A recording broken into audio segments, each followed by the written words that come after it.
अस्सलाम वालेकुम दोस्तों, आप लोग कैसे हैं? मैं आपको अपने इस तरबियती चैनल पे खुश आमदीद कहता हूँ। मेरा नाम है अब्दुल खालिक।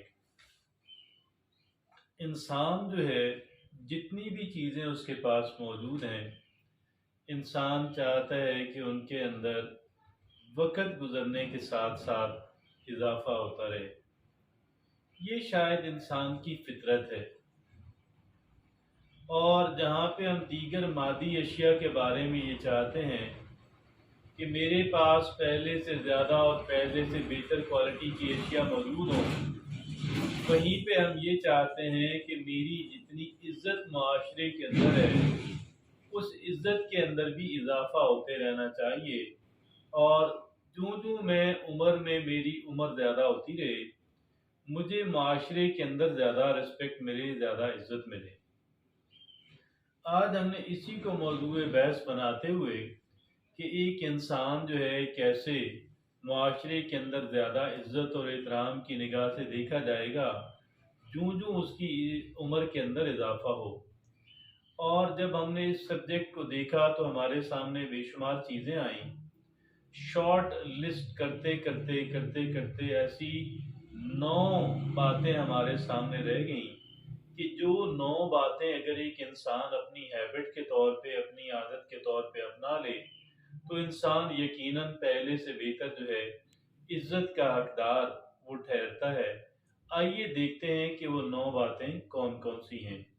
उनमें से जो पहली है वो है ओवर एक्सप्लेनिंग। अब ये बाज़-औक़ात हम क्या करते हैं, हम किसी चीज़ को कह लें कि बहुत ज़्यादा एक्सप्लेन करते रहते हैं और पर्पज़ ये होता है कि हमें कहीं मिसअंडरस्टूड ना किया जाए, कहीं हमारे बारे में कोई गलतफ़हमी ना हो जाए और हमारी इज़्ज़त की जाए, हमें इज़्ज़त की निगाह से देखा जाए।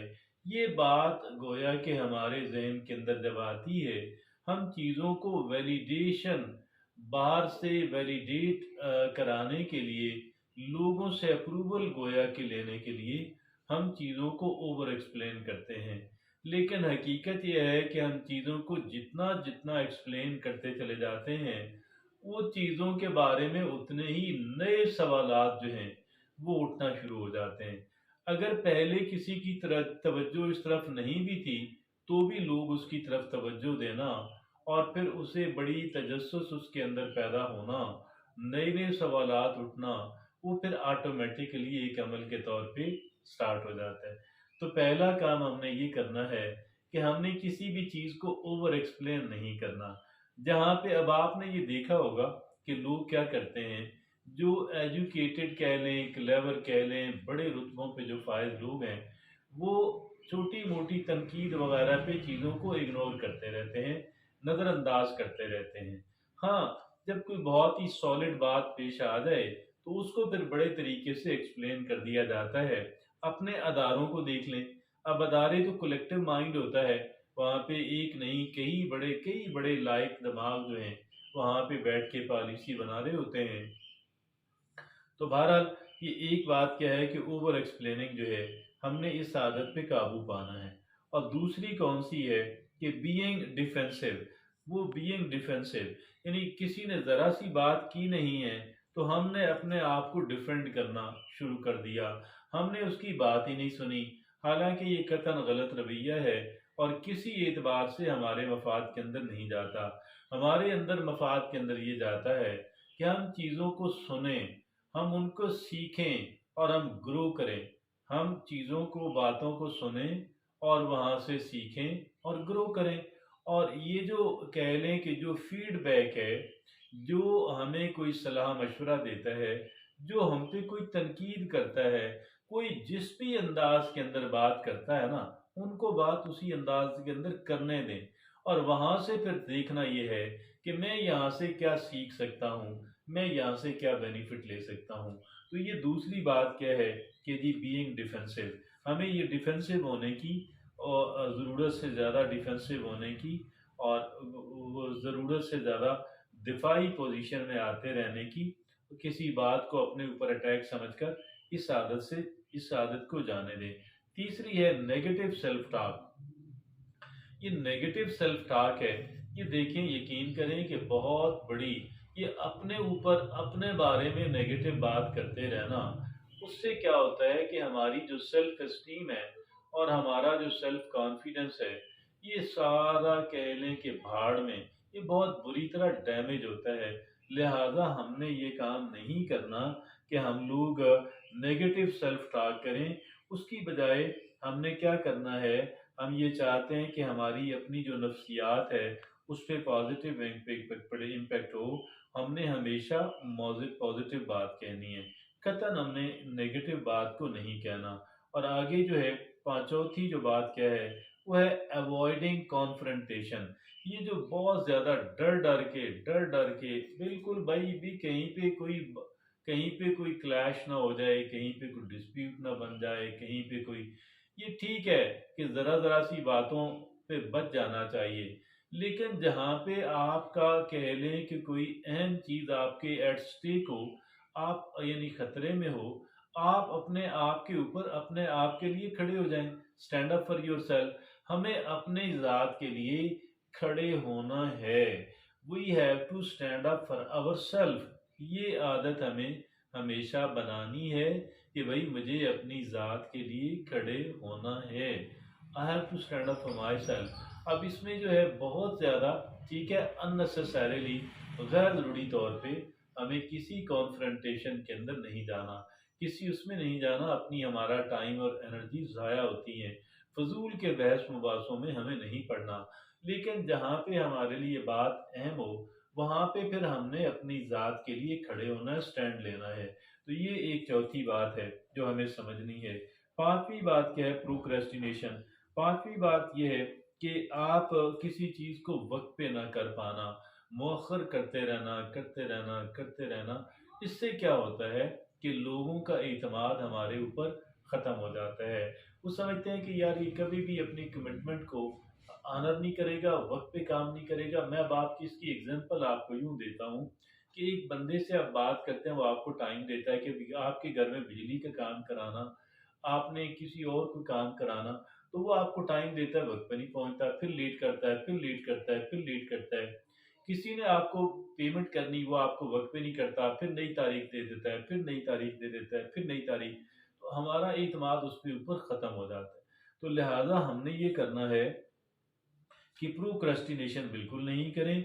आपका पहली बात तो ये है, हम प्रोक्रेस्टिनेशन कैसे ख़त्म करेंगे। हमारे जो गोल्स हैं, हमारे जो अहदाफ हैं, हमारा वो रियलिस्टिक किस्म के हों कि जो हम कम से कम कर भी सकें, जिनको हम निपटा भी सकें। पहला काम। दूसरा काम हमने ये करना है कि हमने उस एक टास्क को हमने कई टुकड़ों में कर देना है, और फिर एक वक्त में एक टुकड़े पे सारी फोकस और तवज्जो मरकूज कर लें। और फिर अगर 5 टुकड़े आपने किए हैं, 4 किए हैं, 7 किए हैं, तो एक एक टुकड़ा करके फिर लोगों से रहनुमाई अगर लेनी पड़ती है कहीं पे, वो भी ले लें। तो फिर इस तरीके से हम प्रोक्रेस्टिनेशन से, यानी कामों को मौखर करते रहने की जो आदत है, हम उससे बच सकते हैं। अगली जो बात है, जो बात कह लें, छठी बात क्या है, वो है इग्नोरिंग सेल्फ केयर। हमें अपनी सेल्फ केयर जो है, जो बुनियादी ज़रूरियात हैं, उनको इंश्योर करें, उनको यकीनी बनाएं। आपको प्रॉपर स्लीप चाहिए, 7 to 8 आवर्स। वक़्त पे सो जाएं, वक़्त पे जाग जाएं। आपको अपनी ज़ात के लिए प्रॉपर न्यूट्रिशन चाहिए, प्रॉपर खुराक चाहिए। आपको अपनी कुछ वक़्त एक्सरसाइज के लिए डेली निकालना है, कुछ रिलैक्सेशन के लिए वक़्त निकालना है, और कुछ कह लें कि अपने आप के ड्रेसेस प्रॉपर हों, कदरे मुनासिब हों। तो आपको अपना स्ट्रेस मैनेजमेंट करने के लिए आपको नमाज पढ़नी है, या आप कह लें कि मेडिटेशन, मुराकबा और माइंडफुलनेस करना है। तो ये अपनी जो केयर है, कोई और नहीं करेगा। हम इसको आउटसोर्स नहीं कर सकते, किसी और के सुपुर्द नहीं कर सकते। कोई और हमारी ज़्यादा हेल्प, जो बड़े बड़े जो बहुत ही रिसोर्सफुल लोग होते हैं, उनकी केयर के लिए तो वो लोगों को हायर कर सकते हैं। मैं और आप, हम तो अपनी सेल्फ केयर, उनको अपनी सेल्फ केयर फिर भी करनी पड़ती है। लेकिन बहरहाल बहुत सारा काम तो वो हो जाता है उनका, आउटर दीगर लोग करने वाले हैं। लेकिन अगर हम अपनी केयर नहीं करेंगे, लोग भी हमारी केयर नहीं करेंगे। ये बात मैं आपको पक्की अर्ज कर रहा हूँ।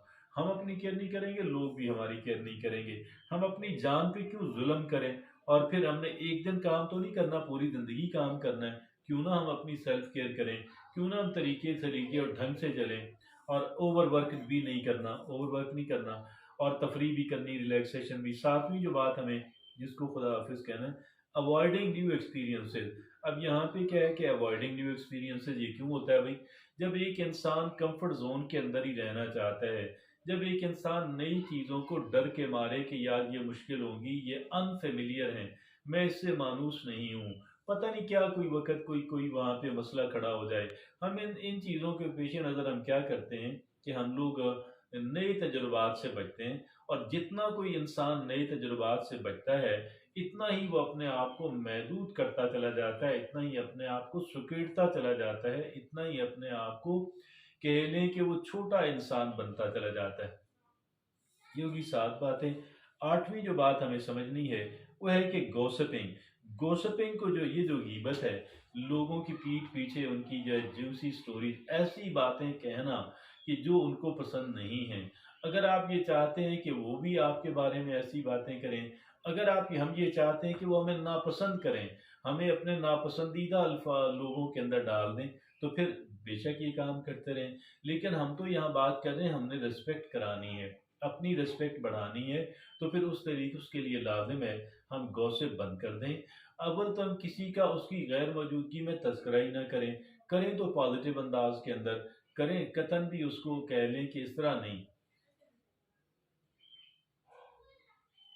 Excuse me. तो ये थी 8 बातें, और 9वीं और आखिरी बात क्या है कि नॉट एक्नॉलेजिंग अदर्स। दूसरे को जब हम एक्नॉलेज नहीं करते हैं तो फिर क्या होता है कि वो हमें भी एक्नॉलेज नहीं करते हैं। अगर अगर हम दूसरे को तस्लीम नहीं करते, अगर हम उसको रिस्पेक्ट नहीं देते, अगर हम उसकी बात प्रॉपरली नहीं सुनते, अगर हम उसके अंदर जेन्युइन इंटरेस्ट नहीं देते, तो फिर इसका क्या रिजल्ट निकलना है? वो भी हमें एक्नॉलेज नहीं करेंगे, वो भी हमें तस्लीम नहीं करेंगे। इस वजह से तो हमें अगर चाहते हैं कि लोग हमारी बात को हमें माने, हमें तस्लीम करें, उसके लिए लाजिम है कि हम भी लोगों को तस्लीम करें, हम भी लोगों को इज़्ज़त दें, उनको अहमियत दें, तो फिर हमें भी अहमियत मिलेगी, हमें भी एक्नॉलेज किया जाएगा। ये वो 9 बातें शोहरत से हैं।